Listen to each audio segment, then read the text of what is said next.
2024 में रफ़ी साहब के 100 साल पूरे होने जा रहे हैं उनके जन्म के। इस मौके पे हम उम्मीद करते हैं कि अब तक जिस बारे में सरकार ने नहीं सोचा, अब सोचना शुरू कर दे और ये सही वक्त है कि रफ़ी साहब को भारत रत्न अवार्ड से नवाज दिया जाए। एचटी न्यूज़ में आप सभी का बहुत बहुत स्वागत है। मैं आपको बता दूं कि मोहम्मद रफ़ी किसी तारुफ के मोहताज नहीं है। आज उनकी याद में ही यहाँ महाजती सदन में एक प्रोग्राम हो रहा है, जिसकी नक़ाबत जो है वो जावेद नसीम साहब कर रहे हैं, जो हैदराबाद से ताल्लुक़ रखते हैं और बहुत अच्छी आवाज़।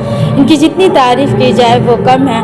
बात करते हैं, चूँकि ये मोहम्मद रफ़ी साहब के न सिर्फ फ़ैन है बल्कि मोहम्मद रफ़ी साहब पे काम भी कर रहे हैं।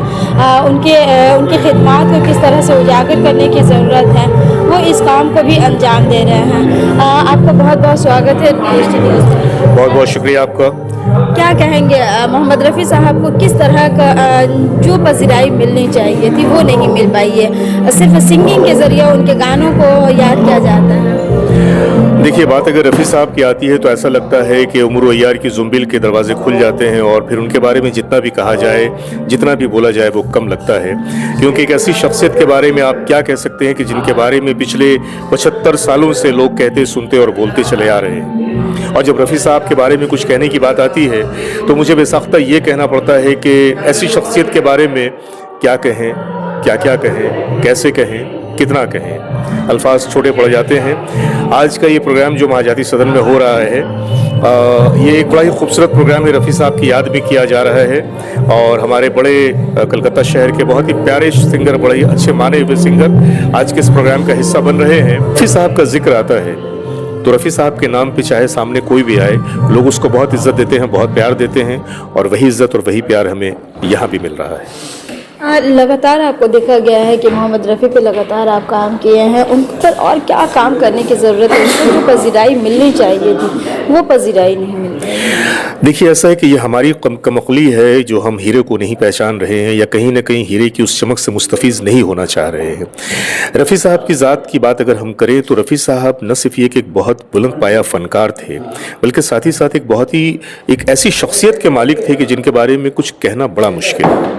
और ये तो वाकई मैं बहुत ही जिम्मेदारी के साथ ये बात कह रहा हूँ कि अपने देश में रफ़ी साहब को जिस तरह से पज़िराई उनकी होनी चाहिए थी, या लोगों को जैसे ख़ास तौर से सरकार की बात कर रहा हूँ कि सरकार को उन्हें जो भी हमारे सिविलियन अवार्ड्स हैं उनसे उनको नवाजना चाहिए था, लेकिन सिर्फ 1967 में एक पद्मश्री अवार्ड से ही उनको कर दिया गया। ना उन्हें उस क्षेत्र में जो पद्म विभूषण है या पद्म भूषण है या जैसा कि भारत रत्न की बात हम करें, अफसोस होता है कि जो एक विश्व रत्न है,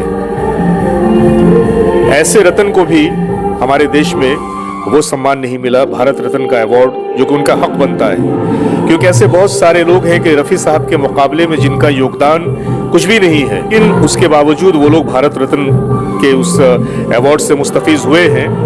तो 2024 में रफ़ी साहब के 100 साल पूरे होने जा रहे हैं उनके जन्म के। इस मौके पे हम उम्मीद करते हैं कि अब तक जिस बारे में सरकार ने नहीं सोचा, अब सोचना शुरू कर दे और ये सही वक्त है कि रफ़ी साहब को भारत रत्न अवार्ड से नवाज दिया जाए। क्योंकि मैं इतना ही कहूँगा कि लोग इस बात पे खुश होते हैं, नाज करते हैं कि मुझे भारत रत्न का अवार्ड मिला।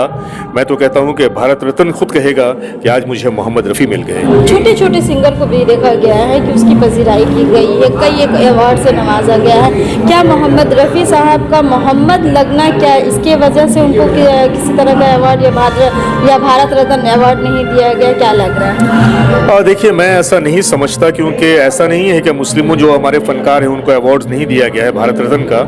उसमें बिस्मिल्लाह खान वगैरह लोग हैं कि जिन्हें ये अवार्ड मिल चुका है।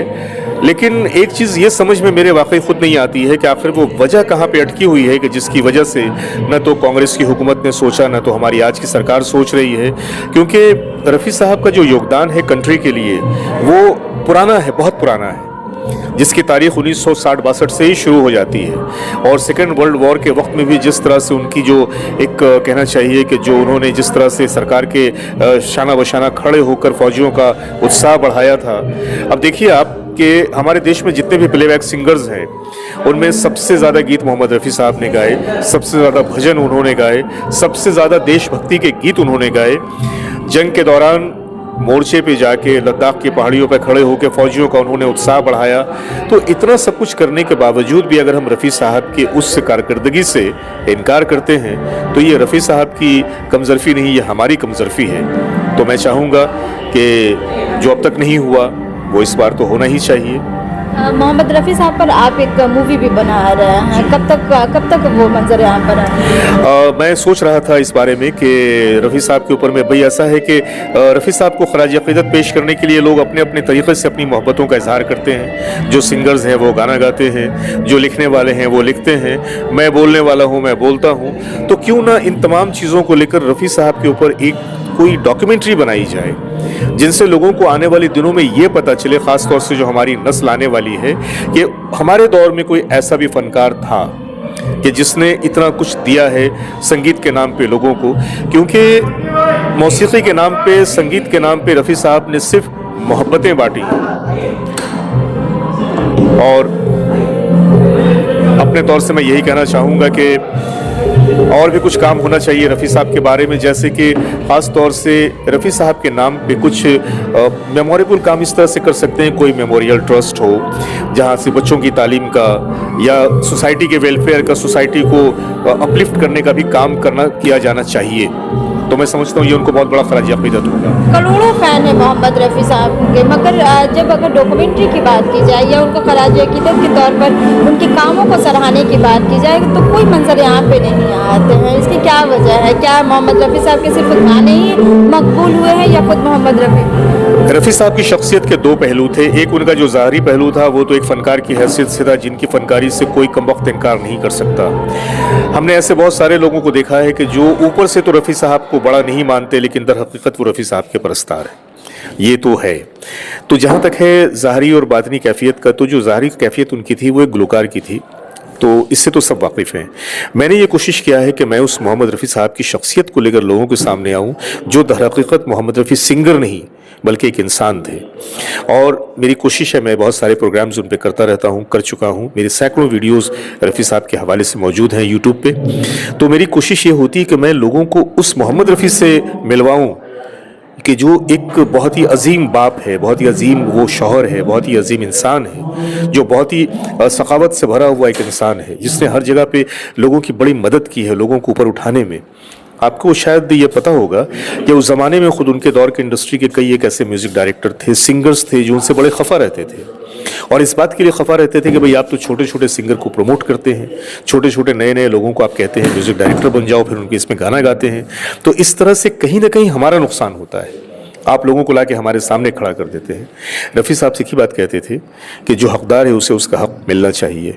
क्या हुआ कि अगर थोड़ी मेरी मदद से कोई शख्स अगर आगे बढ़ गया, कुछ हो ना हो, दुआएं तो मिलेंगी। तो मैं भी वही कर रहा हूं कि मैं कोशिश करता हूं कि जो भी प्रोग्राम मैं पेश करता हूं रफ़ी साहब के हवाले से, कुछ मिले ना मिले, दुआएं तो मिलेंगी। चलिए, बहुत बहुत शुक्रिया। तो ये थे हमारे साथ जावेद नसीम साहब, जिन्होंने बताया कि मोहम्मद रफ़ी साहब को के जो पज़िराई होनी चाहिए वो नहीं हो पाई है, इसकी बहुत ज़्यादा ज़रूरत थी। भारत रत्न अवार्ड से भी कहीं ना कहीं अब तक उन्हें फरामोश किया गया है, मगर सरकार को चाहिए कि कम से कम अब जो उनकी शख्सियत है, जो उनका गाना को जो बोल रहा है, लोग करोड़ों करोड़ लोग जो हैं वो हिंदुस्तान वासी जो है, सिर्फ हिंदुस्तान ही नहीं बल्कि दूसरी कंट्री की भी बात करें तो मोहम्मद रफ़ी के फ़ैन हुआ करते हैं। मगर अब तक क्यों भारत रत्न अवार्ड से वो मायूस रहे हैं, क्यों उन्हें नहीं दिया गया? इन तमाम चीज़ों को लेकर के भी जावेद नसीम साहब लगातार सोच रहे हैं और बहुत जल्द उन पर एक डॉक्यूमेंट्री फिल्म भी आ रही है।